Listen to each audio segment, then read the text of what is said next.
everyone, welcome to Random Encounter 353 or 353. My name is John O'Logan, and my birthday was last week, and now I have a Switch 2, and I want to talk about it. So joining us today are Ben. Hey. And making their first appearance on Random, or any podcast on the site, Hagen. Hello. So Ben, I know that you have a Switch 2 because you reviewed one of the games that we're talking about today, and it's Switch 2 only. Do you have one, Hagen? My favorite Switch 2 game? I have a Switch 2. Do you have a Switch 2? Yeah. I got one late last year. Awesome. Yeah, I was like, I should probably buy one before prices explode in a few months. I was like, right now is the cheapest that it will ever be, so I might as well there's gonna be a new Xenoblade game at some point. I may as well just get a Switch 2.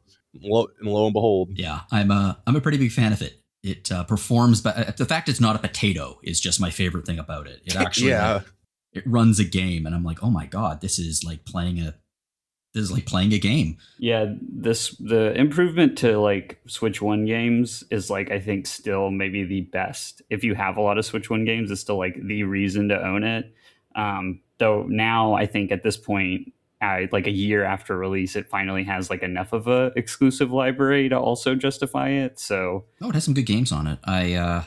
One of my exes bought me a copy of Super Mario Wonder last year for my birthday, and I've been sitting on it for a year just because I tried playing it, and I was like, this doesn't feel responsive enough for a Mario game. It's really good, but it's like, and then I got the Switch 2. I'm like, oh, this is great. I love this. This is awesome. It's also a really, really good Mario game. And I also downloaded, I bought Donkey Kong.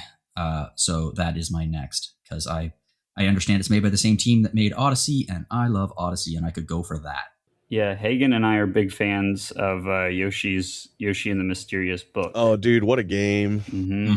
I love a good Yoshi game. That maybe should be your next your next pickup. It's such a different game to all the other Yoshi games too, and I feel like the Nintendo marketing kind of did it a disservice, because when you watch a lot of the marketing, like, yeah, cool, cute, like it has like a cool aesthetic, just like all the Yoshi games do. But then it's like kind of presented like it's a game for little babies, and it kind of isn't. Like it's very accessible in a way that like small children, like young children, could like reasonably enjoy it without needing to be very proficient. But just the fact that it's kind of like smashing toys in a toy box against each other and finding ways that they interact. It's just it's just really fun. It's very you just like experiment a lot. Like they put you in the like the little sandbox, and it's all you just trying to figure out like the interactions that make different things happen and stuff. It's very, and there's so many. Yeah. And that's what makes it really different than other Yoshi games, because it's not just like get to the end, find all the collectibles. It's like, no, you have to like think about how these creatures interact with each other and produce different outcomes and then combine them together.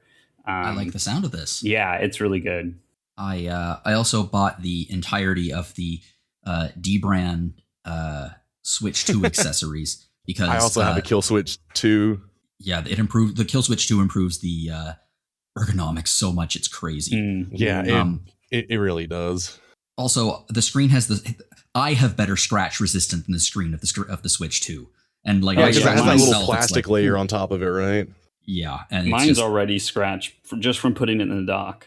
Yeah, so the first thing I did is buy a D-brand screen protector. I love D-brand. They're not just a great Canadian company, but they're just funny as hell.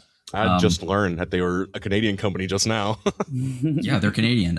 Linus Tech Tips does a lot of stuff with them.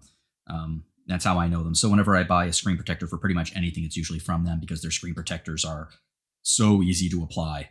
They have a great little system going there. Anyway, folks, let's pivot now to talk about a Switch 2 game, or more accurately, a Switch 2 games DLC, which is Pokémon Pokopia Bubbly Basin. And yeah, so this is obviously a piece of DLC for Pokopia, developed by Game Freak and Omega Force. And yeah, this was released. I couldn't believe this when I looked at the review. It was released in March 2026, and I looked at it and my brain could not comprehend that, because I feel like you reviewed this like a year and a half ago, Ben. I don't know why, but my brain was like, this isn't a recent game, is it? And it is not. It is a very recent game. So yeah, unlike a lot of Pokemon games, Pokopia doesn't have combat. It's a social simulator with terraforming, town building, some farming, resource crafting, that kind of thing. And starring shapeshifting Ditto, there are no humans in this game. And Reception was very high for this game, including from you. You adored it. So yeah, we have a new piece of DLC, and it's actually going to be there's going to be consistently DLC coming out for this game, which is a great idea because it's one of Nintendo's biggest hits in the last few years in terms of. I guess it hasn't quite reached like Animal Crossing pandemic levels, but it's very popular. So yeah, you gave Pokopia a 95. You called it a masterpiece. How does Bubbly Basin measure up to that high standard? Yeah, so I think Bubbly Basin does a really good job of giving you something that you don't have in the main game. So, the main game of Pokopia, you have basically 4 different towns or areas that you go to where you have to kind of build up the town. And each one introduces like a different mechanic or a different part of the town building, essentially. And they kind of act like a tutorial sort of for the overall town building, but they have story and associated with the different Pokemon. And they usually end with you building like a big structure and befriending like a legendary Pokemon or doing some kind of quest for them, essentially.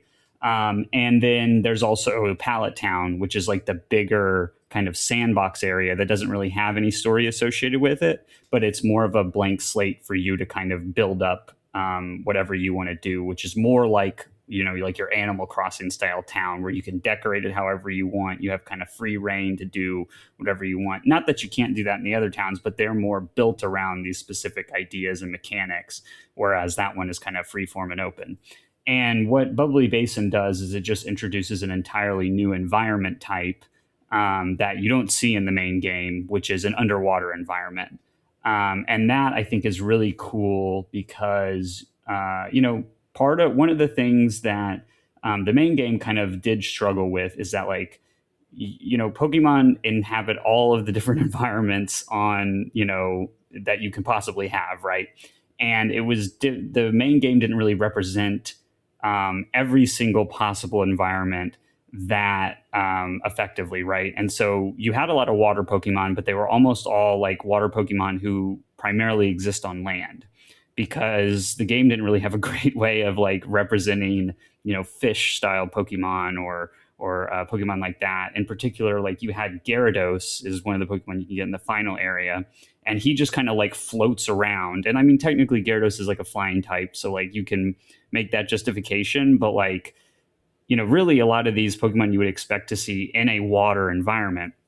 And so what Bubbly Basin allows them to do is it gives you an underwater environment. And then, now you have all of these Pokemon that are more sea Pokemon, underwater Pokemon, and you get to see them existing in their more natural habitat, which is really cool. And the other thing it does is that because you're underwater, you can actually build things just suspended underwater. So it kind of increases the amount of like verticality and the like options you have for building structures.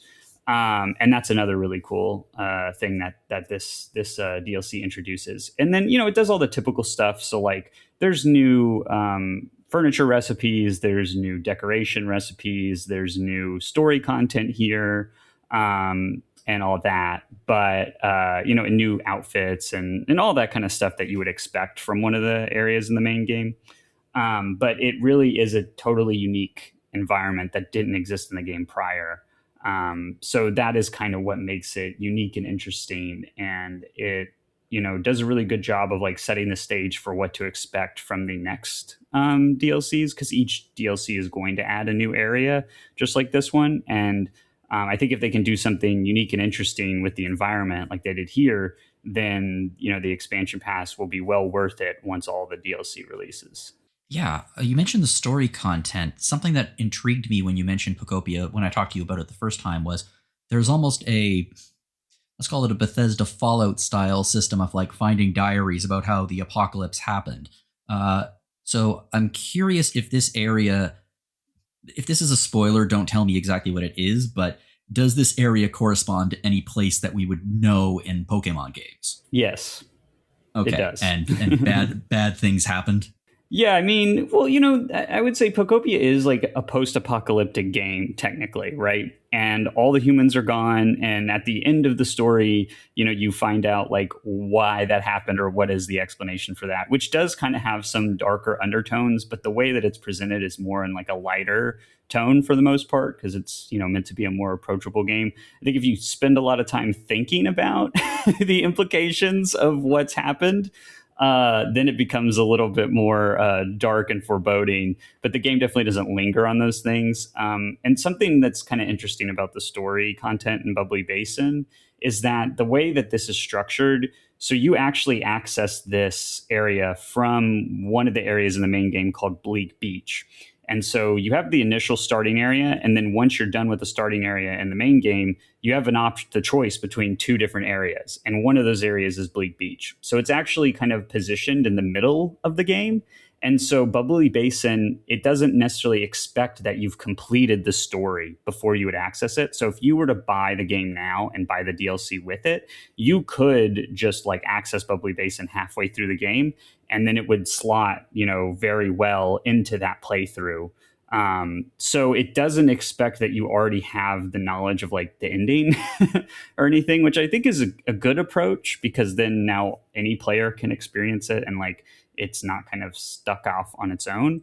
You definitely don't have to finish the game before you get to it, and it feels more additive in that way. But it does mean that like the story content, it's not really giving you anything past the conclusion of the main game if you've already finished it. It's more just like a different area, different windows into what went on with the humans before, the post-apocalyptic event happened. So that is kind of a different, it doesn't really give you a new insights into that, but it is, giving you like a new area and connections to previous games and all that all the other areas in the main game have. So this is, as we talked about, another piece of DLC. There's going to be more that comes out. But before this, there was a base game update that introduced a bunch of quality of life features. What were some of those and how did they improve the game? Yeah, so I mean, first off, they added diving to the whole game. So even though that's like the main way, diving underwater and being able to like exist underwater, that is like the main conceit of the DLC, but they added that to the entire game. So any area that has like water, you can dive underwater and interact with underwater sections of the main game areas, even if you don't buy the DLC, which is really great. And does add like a new dimension to the game, even if you're not buying Bubbly Basin. They also added so there's a lot of quality of life things or new kind of building recipes and things like that. All of that stuff is also added through the update, not necessarily the DLC.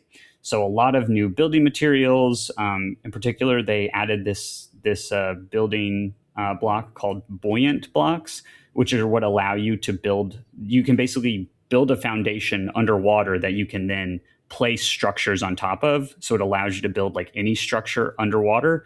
They added those to the whole game. So you don't need to have the DLC to access that either. So you can do underwater building or on top of water building without the DLC if you want to. And then they also added a really cool thing called the portal pod, which is, if you've played Generation 1, you remember that Bill gets turned into a Pokemon because he goes through that teleporter or whatever in the second main town where Misty's gym is, and they've used that to create what's basically a storage that you can access between areas. So if you can place the portal pod in different areas, the different distinct areas in the main game, and then if you put stuff in there, you can access it in a different area. So it's kind of a connected storage, which is a huge benefit because before you were having to go between areas, fill your inventory with all the stuff from that area, and then travel to the next area and then put it in the storage there. So now it connects all those things. So that's another huge quality of life thing that they've added. And then just some other like minor updates to like how many things you can craft at one time and making the UI a little better and like interactivity, fixing some of the interactivity things or Pokemon AI behaviors and stuff like that. They've just kind of tweaked and tuned up a lot of those things to make the experience a lot more streamlined and efficient. I'm putting a pin in this for 1 second because something you said reminded me of something. That's a continuation of something we were talking about last week. But so Pokemon Red, Blue, and Yellow now have recomps. They have PC ports, like we were talking about last week. Have you seen some of the mods that have come out in the last couple of days? There's some insane mods for those. Yeah, where they have it's like 3D basically. Yeah, it's like 2.5D. They've made it into a first-person RPG. Like it's pretty wild. It's Pokemon Red, Blue, and Yellow in first person with 3D environments that are weirdly flat because obviously, Game Boy. But like, oh my God, this looks nuts. It looks insane. I can't believe what's happening with various games nowadays. I'm very excited to see where all of this goes. Also, Symphony of the Night finally got their recomp released. I really should commission a new retro review on that. Anyway, but it's good. It's interesting that you bring that up, Jono, because this, I would say, Pokopia is like, it does, kind of draw from that Generation 1 nostalgia a lot. Like all the areas in the game correspond to a town from Generation 1, right? And there's a lot of references to Generation 1 and everything. Team Rocket and the gym leaders and stuff like that. And I would say like Kanto Pokemon are probably the most represented in the Pokemon roster. But I do think that the game does a really good job of including Pokemon from every generation or elements from every generation. So, you've got regional forms here of different Pokemon. You've got a lot of, Pokemon that kind of get forgotten. Like one of the new Pokemon in Bubbly Basin is Bruxish, for example, which is a fish Pokemon that has no evolution that people like normally forget about. But, they get to be one of the handful, there's probably like, I think 30 to 40 new Pokemon, and that's one of them, right? So they've really taken from every single game in the series and every generation and put them here. So you don't really get the sense, even though there is some like Generation 1 pandering, they're not like over reliant on that. They're bringing in elements from all the different games. And I think that's important to keep Pokemon, like a game like this, relevant to every generation of Pokemon player, because some of the younger people, maybe they started with Sword and Shield or Scarlet and Violet, and those are their favorite Pokemon, right? Not like Charizard or whatever. So they do a good job of like spreading out the nostalgia pandering, which I think is good. Okay, so taking the pin out now. Let's jump back into something you mentioned, which is, you can dive underwater now pretty much anywhere. How does the underwater movement work? Is it like intuitive or? Yeah, it's actually very intuitive. You can kind of swim around freely, up or down, and it uses like the B button to go up and the L button to swim downwards. But you can also walk on the seabed and jump to also ascend in the water. And so basically like you can interact with anything in any space and suspend yourself in the middle of the water. And that's part of what allows you to like build basically in any point. So you can put any building just freestanding floating in the water. And that's really cool and like a thing that really sets the game, this area in the game apart from the main game areas, because it's just a much more open vertical space. And Pokemon will also, just swim around in the water. So sometimes you're like in the town, you're like, oh, where did this Pokemon go? And then you have to kind of like look up because they might be swimming above your head, which is really cool. And it just gives everything like a much more unique feeling compared to all the other areas in the game. And I was actually pretty impressed. Sometimes the building could get a little clunky because especially on like a controller, you're trying to like, to interact with things or change the height of blocks you're placing or stuff could be a little clunky in the main game, but it actually feels much more fluid in the underwater section. So they did a really good job with that. And I know a lot of times like underwater sections in games are considered some of the like worst because of the control problems, but I actually think like in some ways the underwater sections control better than the like on land sections in Pokopia, which is kind of funny. So I think they spend a lot of time making sure that feels good, and they were successful. Excellent. One of the things that I've been doing some research on this, obviously I haven't played it yet. One of the big changes that I believe was one of your big criticisms of the initial game is that there used to be a 24-hour real-time clock attached to it, and it seems like that is now down to like an hour. I can't help but think that that probably improves the pacing of the game quite a bit. So that's not entirely the case. There are still some structures that require a full day's worth of time to build. So at this point, I've finished like the storyline of Bubbly Basin, and like to build the Pokemon Center, for example, which is an objective that you have to do in every major area of the game. That still requires a full day's worth of time to build. And then the larger prefabricated structures also take still a day's time, 24 hours to build. But the main game, like everything that's on the main quest, except for the Pokemon Center, they do take less time. So they don't actually take like the full 24-hour cycle to build. So you can build like the main area thing that you're trying to build is like the Temple of the Ocean. And that you don't have to wait a full 24 hours. So they did like kind of address the complaints with that somewhat with some of the structures, but there are still structures that require that full 24-hour period. Yeah, because the 24-hour period always struck me as, was this initially designed as a mobile game and they're just trying to build in, you can build, if it's 24-hour build time, but if you buy Poke tokens, you can get it down to 1 or something like that. It always seemed a little bit mobile to me. Yeah. I think it's more taking influence from like Animal Crossing, where they want you to play it every day and they don't want you to spend like so much time in one session. Like they definitely have an idea that like you're going to come back every day. And they have there's like, you get stamps if you log into the game each day. And if you complete the stamps, then for that week, then you get a reward, right? So they put in incentives for you to play every day. And I think that's also kind of some time gating, not really to like force you to pay money like mobile games do, but just to like pace yourself.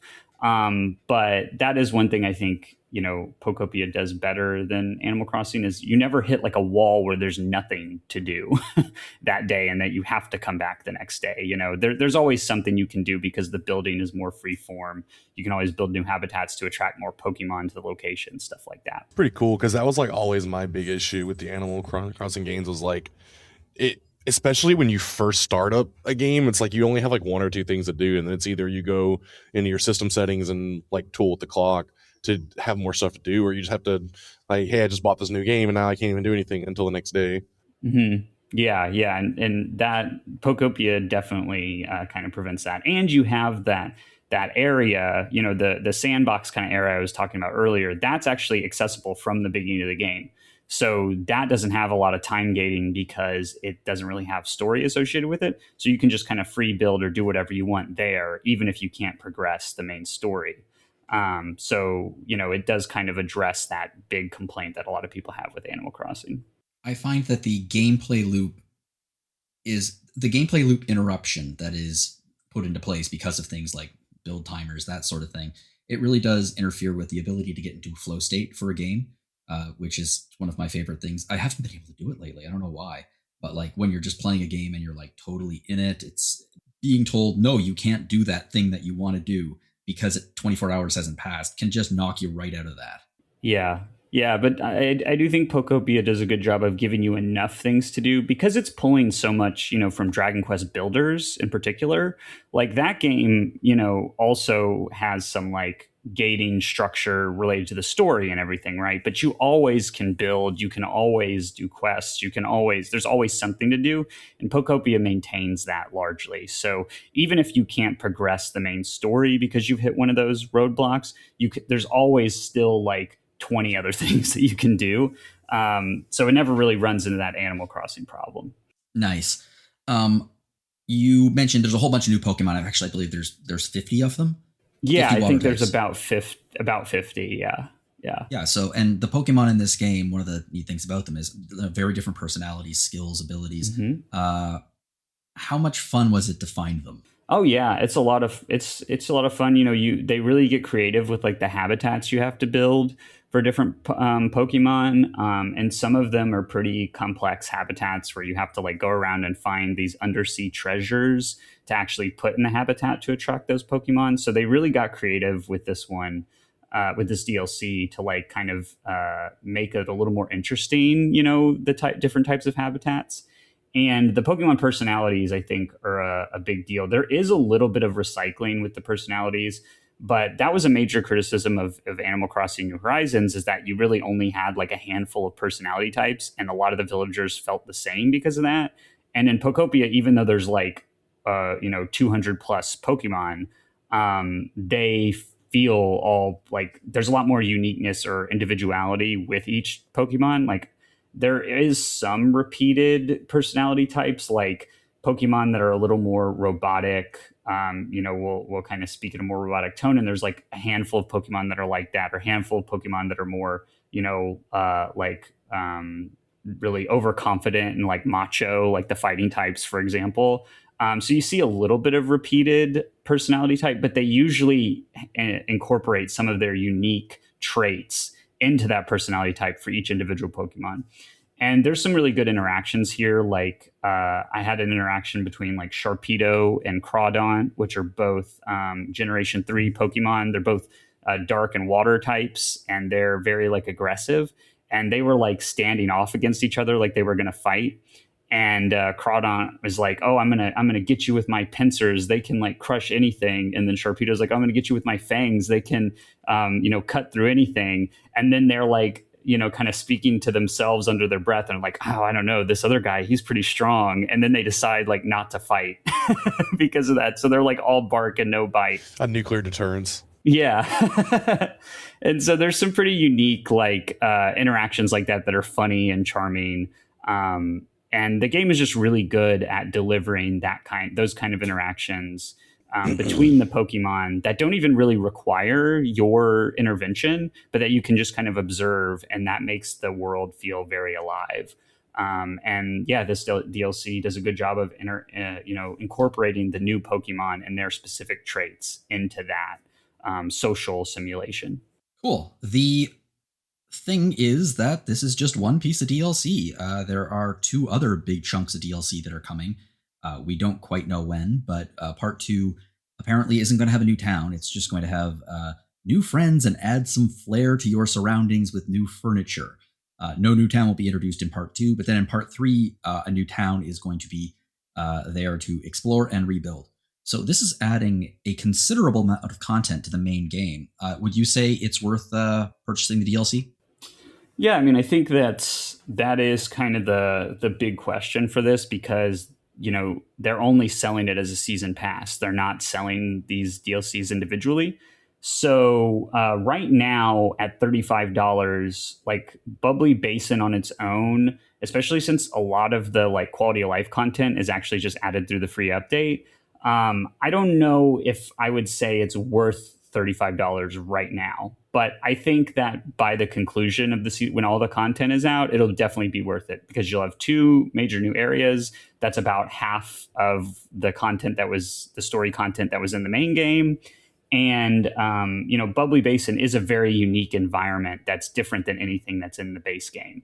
So, I think it will be worth it, but I could understand why people would be hesitant to spend $35 now when all they're getting is just Bubbly Basin.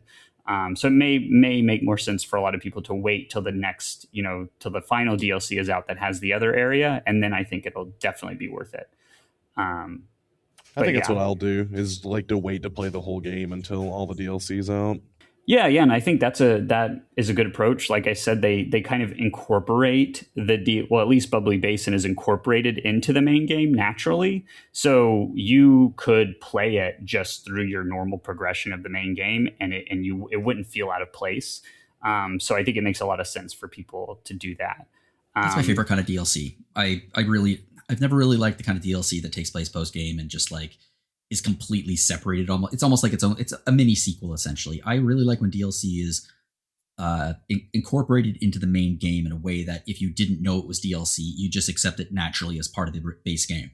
Yeah, I think it depends for me, because like if it's a game that I played when it came out, I'd probably prefer the kind of content that is additional content on top, that like, all right, I hit like a hard stop progress point, I'm done playing the game, and now 6 months later they release a DLC. Like I think in that situation I would prefer having it where It's just new content, like a new area that you go to and play as like an aside from the base game. But yeah, if it's something like this where I'm going to wait for it, and if it's integrated into the main game, then that's, in that context, I think I would prefer that. Yeah, and I think too, like there is kind of a perception that like, oh, they're charging up front the whole price, but they're only giving you this thing right now. That's kind of like not great value. And I think that there is some truth to that. But there's also, it's surprising how much of the new content they just added in the free update, like that you don't actually need to buy the DLC to access. So that I'm surprised they were that like quote unquote generous with how much they included just for free. Generous Nintendo. Yeah, it's pretty surprising. So I think if you are someone who wants to wait till all of it's out, you're still going to get plenty of new things to interact with and do just from the free updates. And if they continue with that, then I think you won't really feel like you're missing out on too much if you want to wait until it's all out. Because even if you don't buy the DLC, just the fact that they've added the underwater interaction to the rest of the game, the new recipes, the new quality of life features, that gives you plenty more to do if you're really into this game, that you don't even really need the new story content to get another reason to fire up the game. So yeah, it's kind of surprising that they did it that way, but I think it's good too because it encourages people to like continue to play the game, continue to be engaged with it, and you can also do multiplayer, and then it doesn't kind of segment the player base, right? People aren't going to be bringing in all this stuff that you can't access into multiplayer, right? Everybody can now go underwater together or do those kind of things. So that I think is really positive. I don't know if I'm enjoying living in a world where Nintendo and Apple are the ones that are considered to be the least greedy and most giving to the consumer. Yeah, it is strange, isn't it? How the tables have turned. Yeah, the tables haven't turned. The tables have been flipped, then turned. It's like, what the hell? Nintendo is just being Nintendo and doing their usual shit. And in comparison, it's like, wow, look at what they're doing. They're being so consumer friendly. Or like Apple being like, we've been protecting you against the RAM shortage, and we have to increase our prices now, but we haven't for the last year and a half. I think it's hilarious that like Apple, completely by virtue of like being really bad at developing their Apple Intelligence, are going to like kind of sidestep the AI bubble bursting. Yeah, because they didn't get so heavily invested in it like everybody because they else. couldn't make a good AI. Yeah. And what's actually amazing is I'm on the beta of iOS 27 on my iPad. I hate AI, but like Siri Intelligence or Apple Intelligence, it's good. It's like really, really good. The model they got from Google as compared to what Apple Intelligence previously was, which was non-existent. Like it actually exists as like an LLM, and like Siri is actually, I'm not going to use smart is definitely the wrong word, but Siri is less dumb now. Like they've managed to get all of the functionality that Google especially has spent countless billions of dollars on developing. And like they have a platform now that pretty much matches Gemini, because it sort of is Gemini. And they didn't have to spend very much money. They're licensing a model. It's like, oh, wow. That was really smart in retrospect. I mean, it wasn't smart. They completely fucked up. Yeah, they're gonna have that lawsuit now too, I think. They and Amazon, because they didn't really manage to get in on the AI boom, I think are probably the most well positioned to weather whatever eventually AI bubble burst happens, right? Because they haven't leveraged the entire company into this AI stuff. So I feel so sorry for. I don't actually feel sorry for Facebook. I'm using it as like as a expression, but I feel so sorry for Facebook because they have spent so much money in AI, and they just VR too.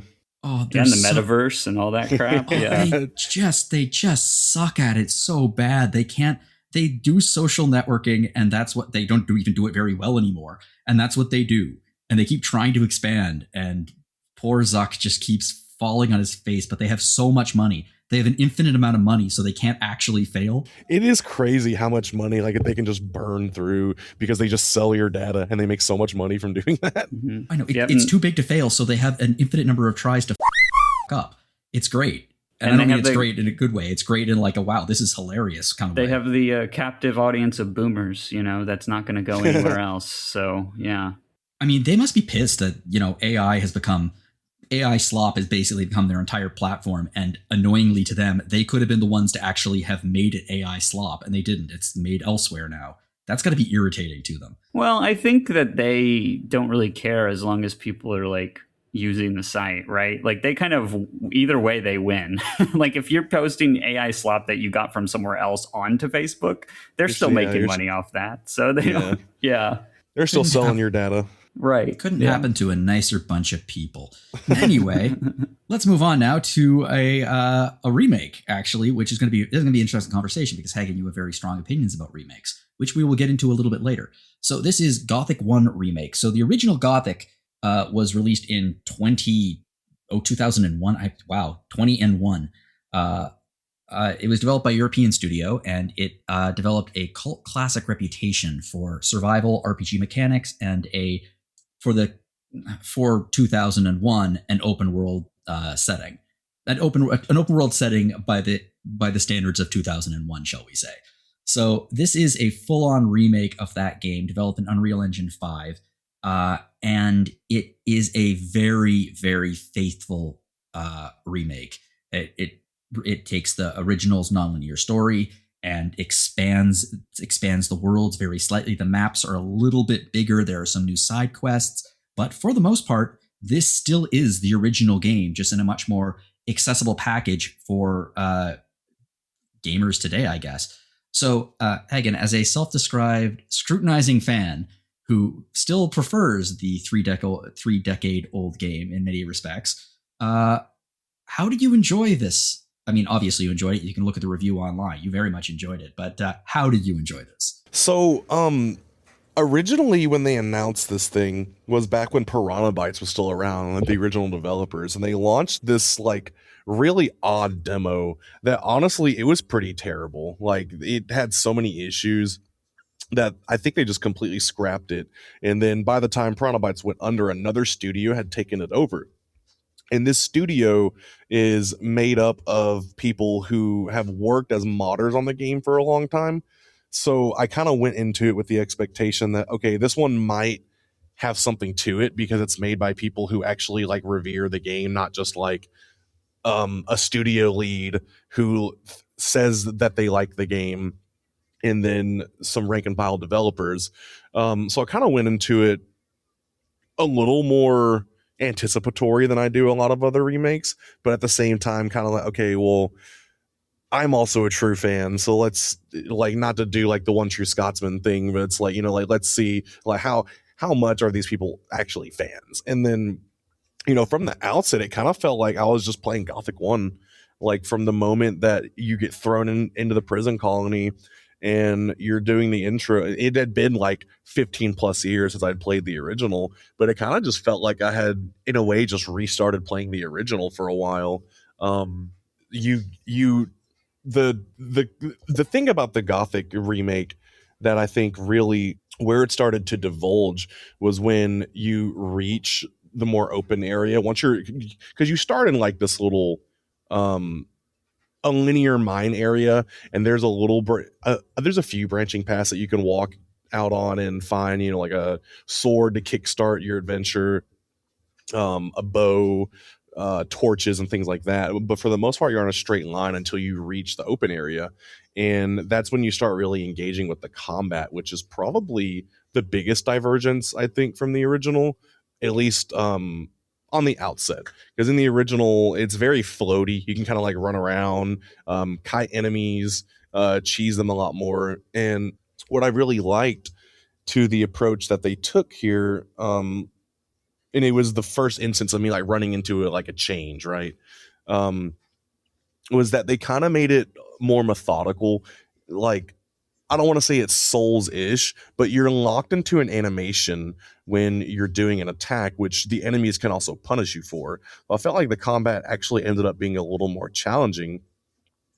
And that was one of the things that like right off the bat, I was like, I actually kind of like this, because I feel like it's even a little harder right now in the intro of the game, which I think is especially good for people who have already played it, right? Because you're introducing a new level of challenge to people who may already have been pretty like well versed in the original, kind of like in the same way that like the Resident Evil 1 remake does, right? Like it's not like a 1-to-1 remake. They've injected some stuff into that game directly as a response to people who have played the original, like what are The Crimson Heads is what you're talking about, right? Yeah, the Crimson Heads. I almost call them redheads, but yeah. Yeah, the Crimson Heads. So there was a little bit of that in there. We can go more politically incorrect than that. Why don't we just call them gingers? Let's go with that. Yeah.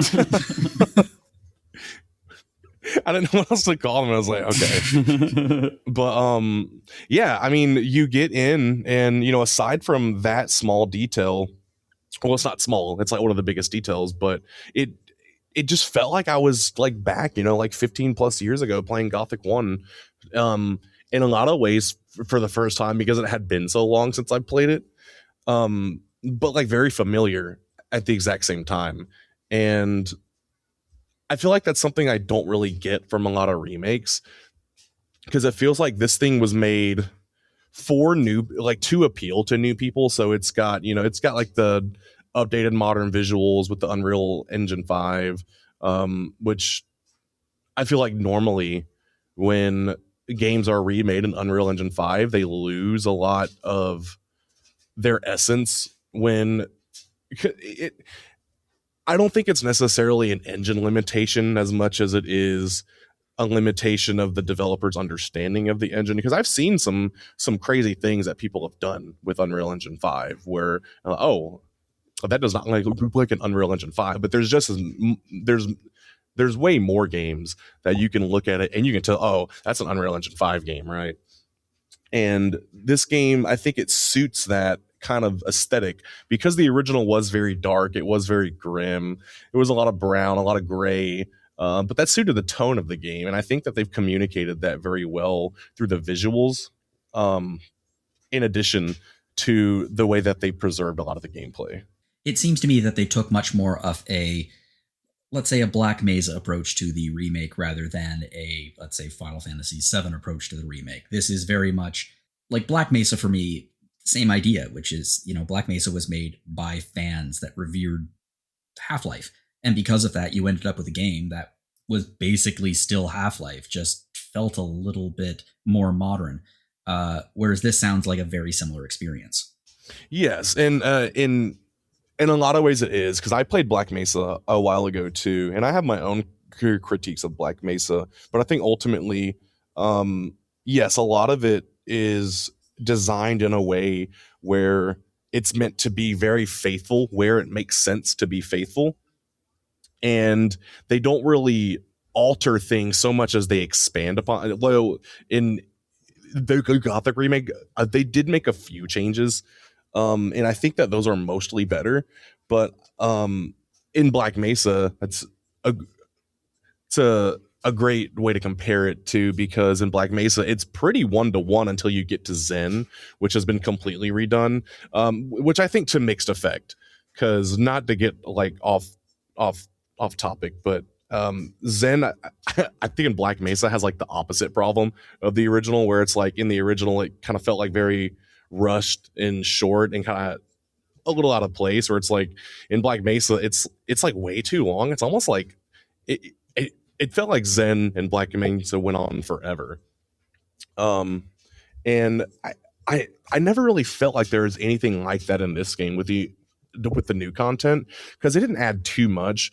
In some ways I wish they would have went a little further with how they flesh out the Templars in particular, which are expanded upon in the remake. They have a longer quest line and there's more substance to the swamp camp, but it's still probably not as much as the old camp and the new camp are, which for those who have not played the game who are listening, one of the main decisions that you'll make in Gothic remake, or in the first game too, is which camp you'll join, because you're in a prison colony, and of course these people have found ways to survive, which involve creating their own little societies and factions. And there's the old camp, which is the original camp. They kind of have like a monarchistic ruler. There's the new camp, which is made up of bandits and mercenaries, and then there's the old camp, which is the swamp camp. I'm sorry, which has the Templars, who are dope smoking battle mages, and that's quite literally what they are. They smoke herbs to get high to regenerate their mana, and they are cast spells and hit things with sticks and maces. I'm glad that somebody's finally being honest about where magic comes from. Yeah, I think it's really interesting, Jono, that we decided to like pair these two games together for this episode because they're both really, I think, at their core, like Pokopia and Gothic are really like social simulations, but they take like opposite approaches, right? Like Pokopia is a very like positive, player friendly social simulation. Everybody wants to be your friend, everyone wants to help you. And Gothic is like the complete opposite. It's a social simulation where everybody hates you. Everybody's trying to stab you in the back. Everybody is like looking out for themselves, and you can only trust them as far as you can throw them. And you kind of have to find your way in that, right? And so that's, I think, I've played a bit of the Gothic remake as well, and I'm a big fan of the original and Piranha Bytes games in general. That's something that Hagen and I share. And I think one thing the remake really does is like, Hagen's talked about the combat is a lot more involved and better. The world is a lot more expanded, and it looks a lot better. But that core social simulation where you need to like ingratiate yourself with these different camps, you need to like find your role within those camps to actually progress and make your character stronger. And it's very reliant on like, what have you done for me lately? You scratch my back, I'll scratch yours, which is really different from a traditional, RPG where it's like, no, go kill stuff and get experience and level up. Obviously, that's still part of the game. Yeah, they're still part of that for sure. Yeah, but it's so much more of your progression and is based on your place in the society here. And I think that the remake does a really, really good job of maintaining that. And I think that's what really made Gothic 1 really unique and interesting. And this remake just keeps all of that and expands on that a little bit. And I think that's why it's like it doesn't abandon like the core identity and try to streamline it or make it more like a modern RPG. And that I think helps make it successful too. Well, one of the hallmarks of Gothic, and obviously Gothic 1 Remake, is that in the early stages of the game, your character kind of sucks. Like in a lot of RPGs, you go out and you're already like godlike depending on where you are. Here, you can like die to a lizard. Yeah, like so for context, this game released around the same time as the Elder Scrolls 3 Morrowind did. So people back then kind of saw them as like a companion piece to one another, and they diverge in a lot of ways. So in Todd both Howard games, definitely had no input into Gothic at all. But you start out like weak in both games, but the way you like progress and the power curves are in the games are very different, because it doesn't take very long for you to start to get very powerful in Morrowind. And even in Morrowind, you're still kind of like you are at the same time kind of like a nobody, but you're really in effect this very powerful person with the potential to be extremely powerful. Whereas in Gothic, you are literally just some guy. Like you're a prisoner thrown into an area with just a bunch of other guys. And like Ben said, the whole conceit is how do you navigate a world that is so indifferent to you, where everyone has their own selfish motivations. And part of that on the when you're first starting is you are so weak and have no allegiances, you have no allies, that you can't even sleep at nighttime. Like before you find your first bed that you can sleep in, which you have to find by talking to people and doing a couple quests, you have to run out and try to fight like these mole rats that will bop you in 2 hits, right? Yeah, I saw the mole rats. They look identical to mole rats in Fallout. Yeah. Like I was like, this is the same character model? It's a game too where it's like, I think Hagen, kind of what you're getting at is like, it's a game where you play a grunt and not the hero. Which is ironic because his name is just Hero in the game too. Yeah, it's a 0 to hero story. Yeah. Oh yeah. You and like that's the main draw of the progression curve of that game is how pitiful you start out, where you, and this ties back to the combat system too, is that you have a very limited moveset. It's very you're very weak in the type of offense that you can put out, but you're also very weak defensively. So you do such You little just damage suck, really. to like you do such little damage to these enemies, but you take so much from them, which would deter a lot of people. But what the game tries to do with that is to direct you towards those camps, to interacting with those people, talking to everyone. At the beginning in the old camp is where they really like. It's where you're designed to go, is the old camp. It's in the center. But the point is like, hey, maybe you shouldn't be out here running around exploring the world because you're going to get your shit pushed in. Like, so go into the camps, talk to people, figure out ways that you can get better equipment. Can I find a place to sleep at nighttime? Because there's no way to heal at first. Like, you can't afford potions, you can't afford food. You can walk on the outside of the camps or the immediate vicinities and pick berries, but they are to recover such little health even at the start of the game. So you have to find ways to fend for yourself, and it is almost like a survival game in that aspect, even if it doesn't necessarily have like survival systems like water or hunger or thirst or things like that. It's literally you have to survive. Yeah.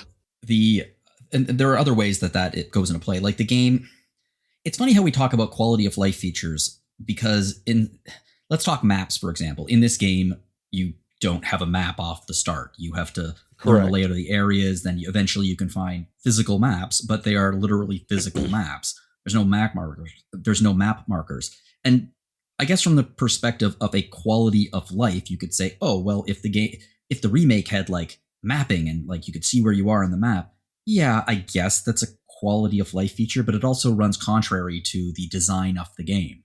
So I'm glad that they kept it as it is.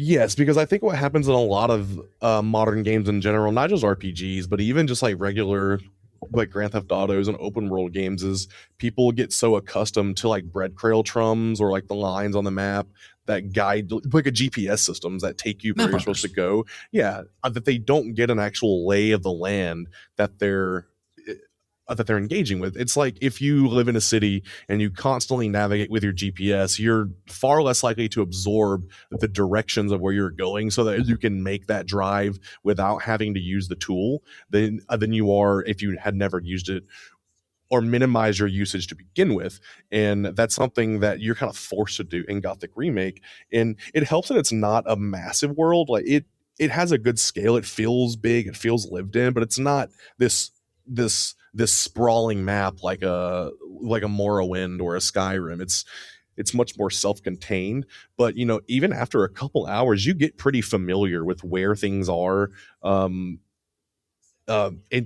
At least in the starting area before you start branching out, but you also learn more about how to navigate through those areas without needing to use a map. And in fact, I didn't even get my first map from the map guy until like probably like 5 or 6 hours into the game, which is one of the first things that the game kind of like suggests that you should do, is buy the map off this guy. But it was kind of expensive, and I was trying to do what I did in the original games, which is learn how to skin and pick animal parts off the animals so that I could get rich really quickly, which I found one of the things that they changed was they completely redid the economy to where that's not really a way to get rich really fast at the start of the game anymore. I find that from what I have read and from what I have seen and from what I know from the early 2000s, this game was a pretty big swing at the time, for the size of studio, for their ambition, for everything else. And the fact that it has managed to not just build a fan base, but maintain that fan base over almost 30 years at this point, speaks to the quality of the core game, with especially how it contrasts to, let's call it, modern roleplay gaming design. What do you think someone who has not played the games of the era, if they sat down to Gothic 1 Remake, how do you think they'd feel? I think it would depend. So if you're the kind of person that just really lives in power fantasy, you can get that from Gothic Remake, because you do become very powerful at multiple stages. As the chapters reset, like you'll have a little bit of a power reset where you're evened out with the enemies who have been upgraded. But you eventually just become so strong that it is a power fantasy game. But it's really, are you willing to go through a lot of friction to get to that? And for some people, I think it might be too much. Now they have added an easy mode to the game. I did not experiment with the easy mode. I probably should to see, but from what I understood is it just makes you have more health, the enemies have less health, you do more damage, they do less damage. But to me, I think that that would kind of remove the point of playing the game. So I think if you're someone that is okay with a little bit of friction, like maybe you play Souls games, maybe you play mechanically dense games that have a little bit higher barrier to entry, and you're looking for something that has more teeth and has a lot more to chew on, I think that you could come into this game with reasonable expectations.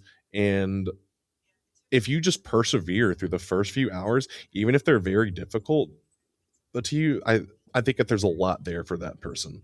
Yeah, I agree. I think you put that really well, Hagen. And I think I like how you're talking about it becoming a power fantasy. But I think what this game does better than a lot of other CRPGs or just RPGs in general is that it really makes you earn the power fantasy. You have to put in the hours being a grunt, doing grunt work for all these factions before you actually become the kind of powerful person. And it also makes you, this is part of the story and your conception of your character too. You have to do a lot of things that you maybe don't agree with morally to get to that point, right? Because each camp and each faction is not, they're all pretty morally gray. They have there's not really a good guy. Yeah, they have their positive aspects and negative aspects, and you're doing a lot of the negative aspect stuff when you're just starting because they're like, well, you're the new guy, so we're gonna have you do all the crap work. Like, we're gonna have you go like get protection money from these people who like don't go really break some deserve legs. it. Yeah. And so you really like, it makes you feel like you're really becoming a part of this world and being this like more complex character. And I think that's something that like Elder Scrolls games, they make you into like the super powered badass hero. And this game is like, no, you're a person who exists in this world and you have to take on all the positive and negative aspects of that. And you have to sit with that and be okay with that to earn like the power that you eventually get to. And it doesn't come cheap, right? And I think that is what has given this series so much staying power over the years. But like you said, there's not really a good guy. Like there's three factions that you can join, kind of like 3.5 or depending on if you join the mages in the new or the old camp, because they each have their own mage faction, which is like a sub faction as well. But like there's not really a good guy because like the old camp, is like monarchistic, and this guy who rules it as a tyrant, and they're the colony is mostly men. It's like overwhelmingly men, but all of the women in the camp are in the old camp and are kind of like his concubines. And you're having to deal with the fact that in order to survive, you're having to help this guy who subjugates women in such a way. And then not just them, but just all the people that he rules over. And then vice versa. You've got the new camp, which is ran by like the bandits and the mercenaries, and they essentially get all of their capital through slave labor, because they have the peasants is what they're called, that like toil the fields, and they toil it from the way the game shows it, at least, is that like they're working in those fields from before the sun's up to after the sun's down. But there's no other way to survive in this world than to figure out, who do I think is going to benefit my character the most in terms of my build. So I mean, if you're somebody that doesn't really care about narrative implications, maybe that won't matter. But I found it a lot more difficult now, as an adult in my 30s, to decide which camp I would go to, not just on the basis of the benefits that it would provide me, like which one will be better for my build, who will give me access to two-hand training faster, but just like, man, which one of these guys is like less shitty? And there kind of isn't.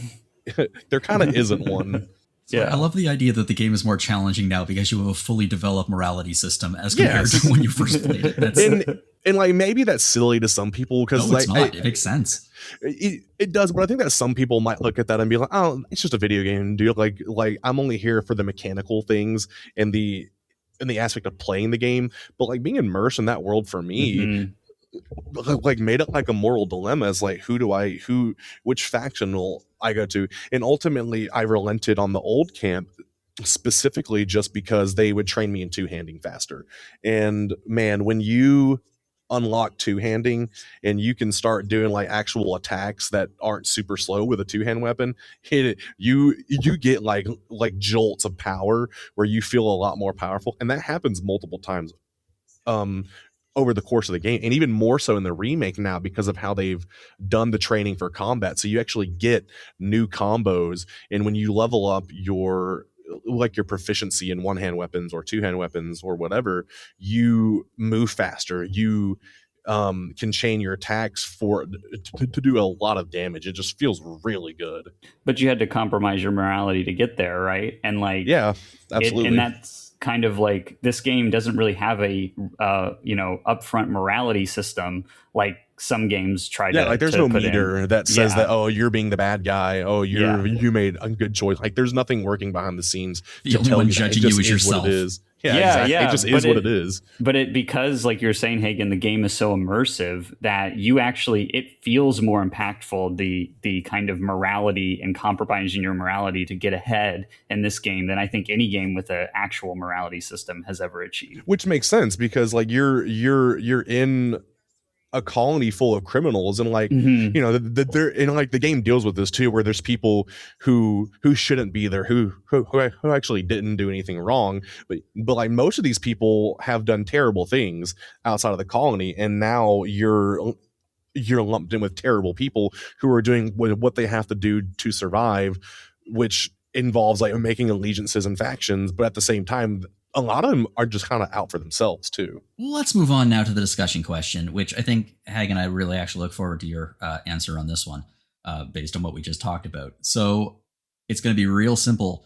It's going to be, what do you think is the best video game remake of all time? And what do you think is the worst video game remake of all time? We could do lists, but I think I prefer just one answer for both questions. All right, so I'm going to go first because I think I know what Hagen's going to pick for his best. I'm interested to see what you think.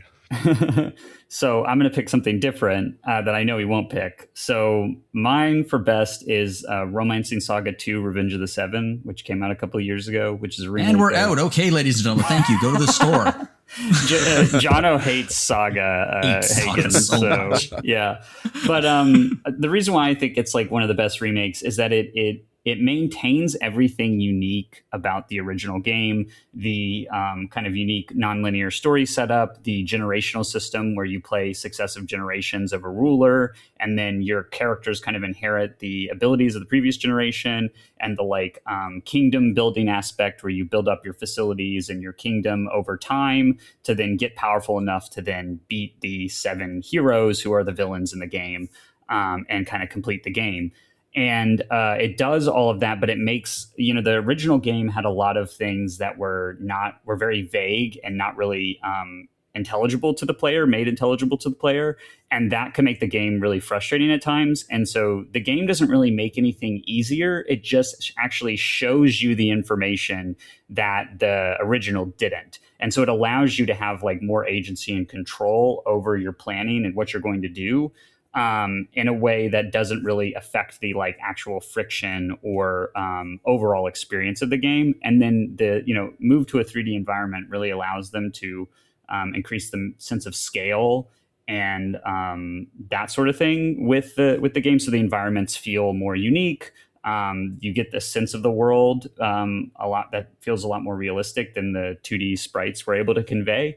And then they also add a lot of backstory content for the 7 heroes. So you get more of a window into why they became villains and what brought them to that point. And that is really meaningful for the storytelling because they really didn't get a lot of development in the original title, and they're just kind of figures for you to defeat. And now they feel like actual characters. So that's my best. And then my worst, personally, I would say the Demon's Souls remake on PS5 because I think it just personally offends me the most. The changes to the art style and the way that they just I think ruin the aesthetic, and even affecting the animations and the feel of the game. I think they did a lot. And the quality of life changes are bad too, to be honest. Yeah. I just think it so messes with the unique identity that game has, and to the point that I would just never recommend somebody play that game. And the fact that a lot of people experience that as their first experience of Demon Souls just really bothers me. But yeah, that those are my two. So go ahead, Hagen. I just want to like tag in on the Demon Souls thing because I thought really hard about including it, but there's a more recent one that I think is even less artful. But I just think like the aesthetic changes to the Demon Souls remake, like on a technical level, if you're just looking at it like, hey, this is good graphic and graphic good. Yes, absolutely. It is a good graphic game, but the art style does not communicate the same things to the player that the original did. Like if we look at, so-called Bulletarian Castle, or like the big fortress that you're at the start. In the original, it's like very stark. There's not a lot of embellishments to it. It's just like very like brick and mortar, and that's kind of it, which makes sense because this is on the edge of the kingdom. They're not. They're probably like not sending. Yeah, like they're probably not sending a lot of resources to this place, which would allow what happened at Bulletarian Palace to happen. Because they're underfunded, they're under resourced, and they're ran by tyrants. Whereas in the remake, they make it like this extravagantly detailed, like Gothic, almost ornate like thing. Gothic, ornate, overly detailed palace, which would communicate to the player that there are a lot of resources that are sent to this place, and it looks a lot older than it is. Like it kind of looks like a very temporary structure in the original that came under siege while the kingdom was falling, whereas in the remake it looks like this place that's been there for like thousands of years. And you can say like that you might prefer that, but it doesn't work with the narrative in the same way, right? So it's one of those things where it's like it feels like they didn't understand the original. I totally agree. Yeah. But yeah, sorry, I almost chose that same game too, so I had something in the chamber for it. But to be on topic, I think my best video game remake, Ben, what did you think I was going to choose? System Shock Night Dive remake. Yeah, you're right. That's exactly what I was going to choose. I like the original game. I think it's one of those games, and you know, some people may like try to shoot daggers at me through this or because of this, but I think it's one of those games that is kind of limited by the technology in a way where it has a lot of incredible ideas that aren't able to be fleshed out, executed as well as they could have been because of the technology that it was on, which is kind of like the opposite of some of the Weta games, which are amazing because of the limitations, because of the designing they had to do around those. Where it's like trying to play System Shock 1 today, the original kind of feels like you're playing on like an oscilloscope. It's so slow, you can't really get the kind of horror from it that the game wants you to experience. And I think that Night Dive understood that, and when they were making the System Shock remake, they said, how can we take everything that the game did well and was trying to do and do it just as good, and how can we use the newer technology that we have to expand upon what it was doing in a way that's still faithful to the original intent. And I think that more than pretty much any other remake I've ever played, I think that System Shock does this. It doesn't really have a lot of quality of I kind of hate the term like when we discuss like a quality of life sometimes, because I think sometimes it's negative to the experience, but they don't really add a lot. Like there's no like map markers. It would have been very easy for them to make map markers, or for them to make like a compass on the top of the screen that shows you where you're at or which direction that you go to, or to have more detailed quest logs that make it less obtuse. But I think in a game where you are just one person kind of finding themselves in the middle of a catastrophe that's occurred on the space station, and there's not really a lot of other people, it makes sense for you to be lost. It makes sense for you to not be able to easily navigate this place. And I just, for time's sake, you know, like one of the best examples of this is the way that the level structure changes as you progress through the game. At the beginning of the game, everything's very confusing. Even when you use the map, like all the corridors feel nonsensical. They feel like they were slapped together in a way that some people might look at and say, this is bad design, because it doesn't allow the player to really have a grasp of their surroundings or where they're supposed to go. But as you progress through the game and you go from the annals of the ship, where the rank and file workers and the grunts and the people who are the first to be exposed to the catastrophe live and work at, you progress through the game to where the elite people lived, where the people who made the decisions, who led to the catastrophe, lived, and their living arrangements and the corridors that they exist in are much more streamlined. It's very easy to find stuff. There's a lot more space. Everything's more logical, and I think it just is a diegetic way of showing the player that the people in charge of this operation did not care about the workers, about the people who were most exposed to this. And so they're just like, yeah, there's room for another hallway there, just put it there. Yeah, just put those apartments on top of this generator. Like, who cares? Right. And I think it really drives home the message that you are living inside of this being that was constructed by people that had an indifference towards the underclass that lived within the space station.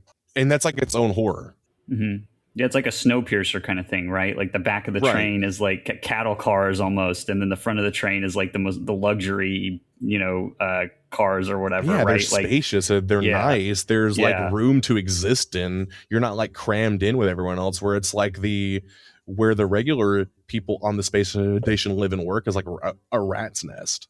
Mm-hmm. It's that kind of Alien, right? Like the movie Alien, that kind of style of sci-fi where it's like all these people in this very like kind of blue collar industrial kind of bad hostile workplace environment and using that as like a setting to generate horror. And I think you're right, Hagen. The remake does a really good job of conveying that, probably better than the original did even. I think it does. It also looks so good.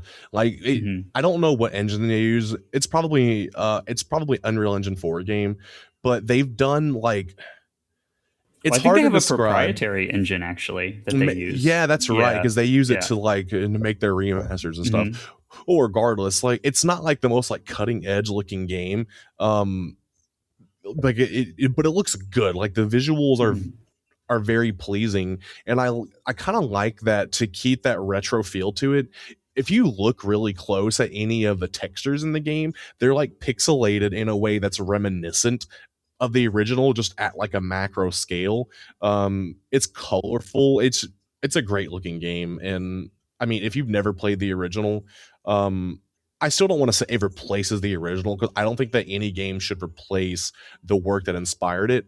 But man, if you want to play something kind of like BioShock, or like an immersive sim game, it's way I mean, it's way better than BioShock. Yeah, and I agree, Hagen. It doesn't replace the original, but I think Night Dive also doesn't think it replaces the original. That's why they did remaster. They still have the remaster for the original. They did the remake. Yeah. So you can experience like both of them. Yeah. Man, shouts out to Night Dive, dude. Mm-hmm. Yeah, they're like the best in the business, I think, as far as like the remaster remake thing goes, for sure. Yeah. And then I guess that brings me to what I think is the worst remake, and there's probably a little bit of recency bias in here, but dude, I was really just disgusted by the Halo remake. This is a very popular opinion, Hagen, as I understand it. Yeah, apparently it is, and I'm used to kind of being an outlier or a contrarian, so I'm a little glad that not everyone, but there's enough contention with the remake that there's a large and very vocal subset of people who are just really disgusted by this thing. And I don't want to say this in a way that demeans the workers at 343. I don't think that anybody wants to make a bad video game, but I think also like it's a job, like you go in, and when you're a rank and file developer, you're doing what you're told to do. So you don't really have a lot of the creative input over how something goes. And that mostly falls on the leadership of a studio, or even the leadership of the publisher who may be making decisions. Regardless of who is making the decisions, this thing feels like such a rushed, slapdash. I don't know how how vitriolic I'm allowed to get here, but I know people overuse. Look, we have herds of terms. chocobos for reasons, but you might not be in here very much.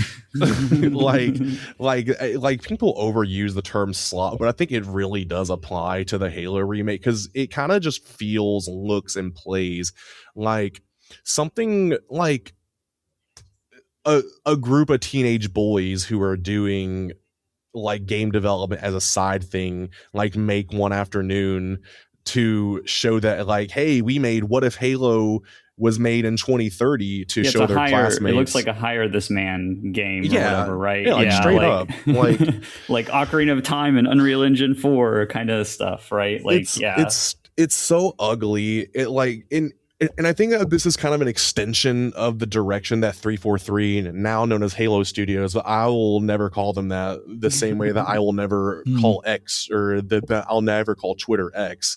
But I just lost my train of thought. I'm sorry. It's okay. Elon has that effect on people.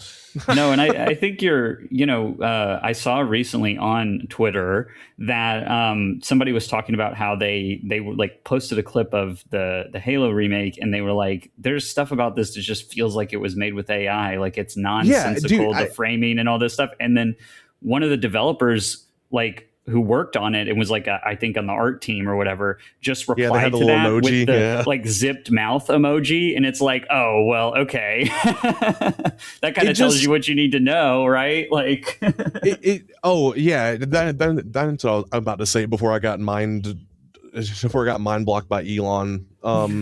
The art direction that 343 has had for a long time, ever since they took the reins of the Halo IP, which ironically they've had a lot longer than at this point now than Bungie had it, and they have still not made a good game with the IP. But one of their trademarks has been to over design everything, and for some reason they think like, hey, we have more technical power, we have more fidelity that we can use, we have higher resolutions, let's just make everything so detailed. Like the Halo ring in the remake, a lot of people clowned on before it came out. It looks like kind of like how the Michael Bay Transformers look, where like they're made up of like mitochondrial level of machine detail. That's kind of what the Halo ring looks like, and that applies to kind of everything in the 343 game.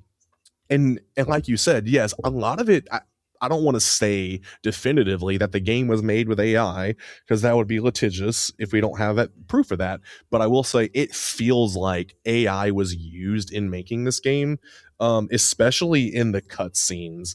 I think the way that some of the animations work, the way the characters are animated, it looks like nonsensical in the way that like AI trying to impersonate a scene would do.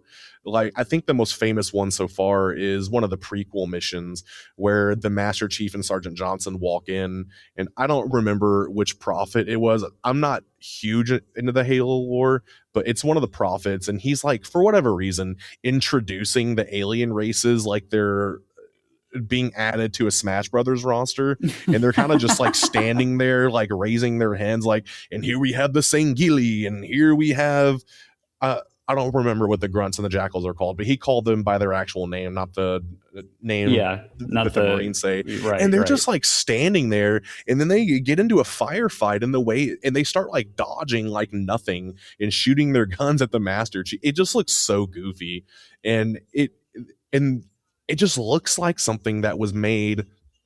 At least like the skeletons of the animation were made in AI, and maybe they like filled in the blanks. But I also think that a lot, like, I don't understand some of the decisions that they made, not just with the aesthetic but also just in the gameplay, because I remember one of the coolest scenes in the original, and like the first one's not even my favorite Halo, so I'm not like approaching this from a position like, oh, Halo CE is like one of the best games of all time. It's a good game. It's the first one I played, and I love the game, but it's not like a sacred text to me, right? In the way that like a Gothic is like a sacred text to me. But there's a scene when you reach the Covenant ship for the first time, and a group of stealth elites come out. And the first time when you're playing the original, it kind of surprises you because to that point, you've never seen an invisible elite before. And like 3 of them run at you at once and they have swords. Anyone who knows about the swords in Halo, they're probably going to kill you in one hit, right? So most people die right there. And it's one of those, oh shit moments. And then when you reload your save, now you know that there's invisible elites that you can shoot. In the remake, not only do both Keys and Sergeant Johnson tell you in 2 separate dialogue moments that there are invisible elites ahead, they put red markers, like red triangles above their heads, which completely defeats the purpose of them being invisible. Yeah. And the game is just, I'll be honest, I didn't finish the remake. I got about halfway through and played one of the prequel levels, and I was just beside myself at how sloppy and how rushed in the decisions that didn't make sense. Like for whatever reason, they didn't include the section of the game where when you first start, you have Master Chief, he calibrates his suit while while you're also thing, doing your sensitivity and whether or not you're doing inverted or normal aiming, which is a diegetic way to do that in the game. And my understanding is the rationale for not including that was, hey, people have been playing FPSs on console for 30 years now. We don't need this section. It's not babies for FPS on console anymore. So they decided not to include that because they're, in their minds, respecting the player's intelligence. But at the same time, there is an icon on the screen that tells you what button to press to shoot a gun.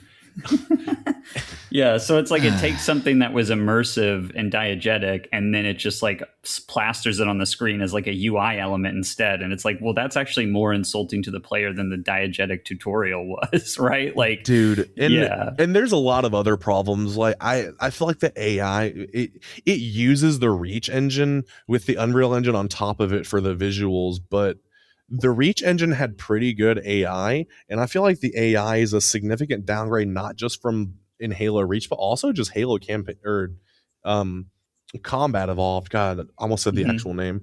But it kind of feels like when you first reach Halo, the enemies just kind of like stand there and like let you shoot them. It's very easy. I played it on Legendary.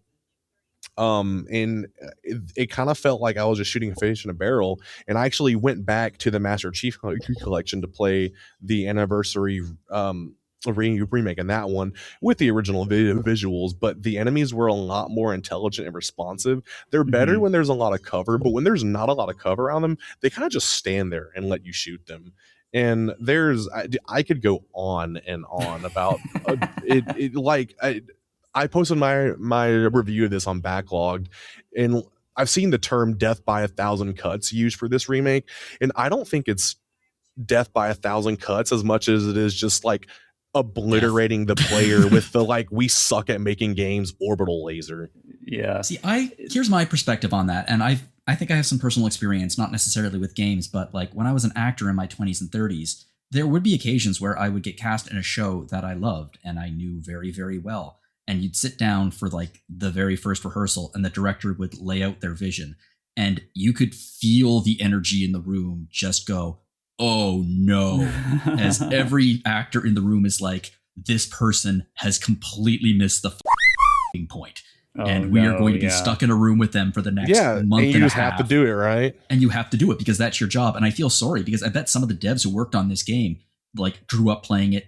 That's their foundational game. They love it so much. And I bet they're working on it thinking, I'm ruining the thing I love. I'm destroying the thing I love because I am working for people who don't get it. I'm going to pivot. We're running out of time, so I'm just going to pivot to mine. I'm going to end on a happy note, so I'll do my worst first. This is a personal note. This is not the worst remake of all time. I just personally hate it. It's the 3D remake of Secret of Mana. I have complicated feelings about Secret of Mana. It's a good game. But I remember looking at the 3D remake and thinking it's not a good sign when your mini map looks better than the actual game. Because the mini map was like, the mini map of areas is the original SNES version.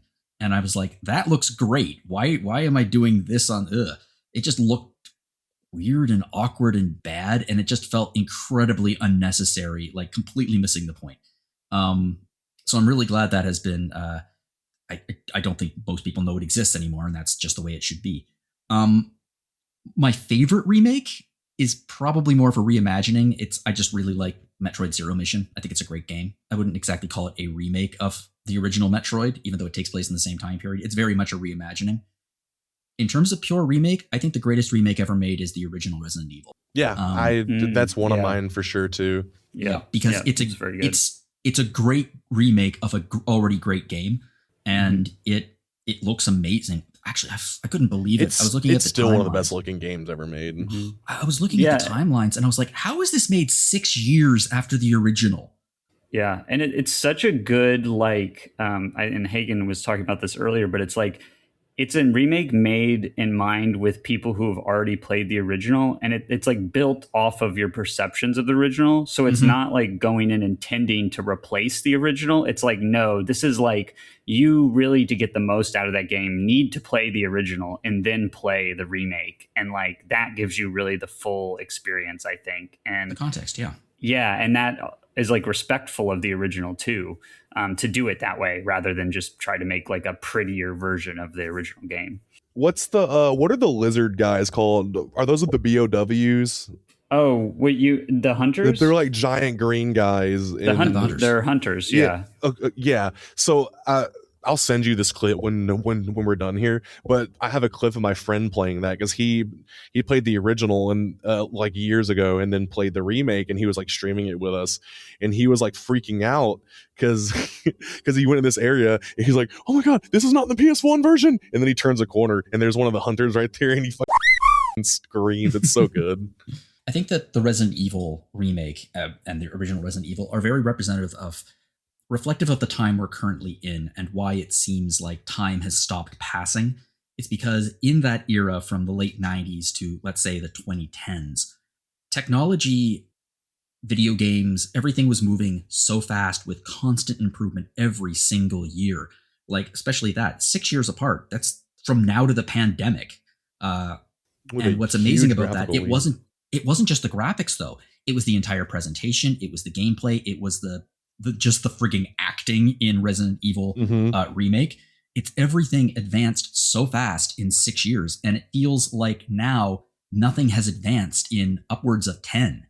Like if you put me in a time machine, masking aside, and like drop me into like 2018, I don't know if I would immediately be able to tell the difference. If 2002 to 1996, I'd know the difference instantly. Absolutely. I think that's kind of a reason why I don't think we need new consoles right now. Like, We don't.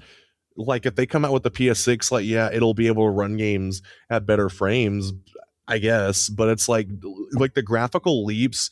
Yeah, like we've had diminishing returns. Like people don't want to reconcile with the fact that like the PlayStation 3 is a retro console, like, and people don't think it feels like a retro console because games don't look that much different now from how they did during like the peak of the 7th gen. And that's true. Like if you look at some of the powerhouses from that generation, like a Gears 3 or a Halo 3 still looks phenomenal to this day, or like one of the Uncharted games, and you put them side by side with like a modern game, like they're not going to look that much different.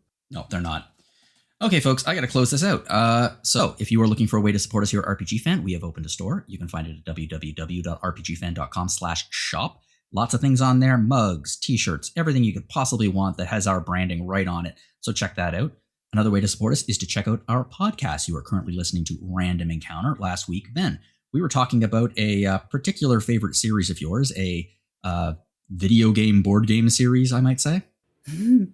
Yeah, we talked about Coldcept, right? Is that what you're getting at? Yes. Yep. Yes, that's exactly what I'm getting at, yes.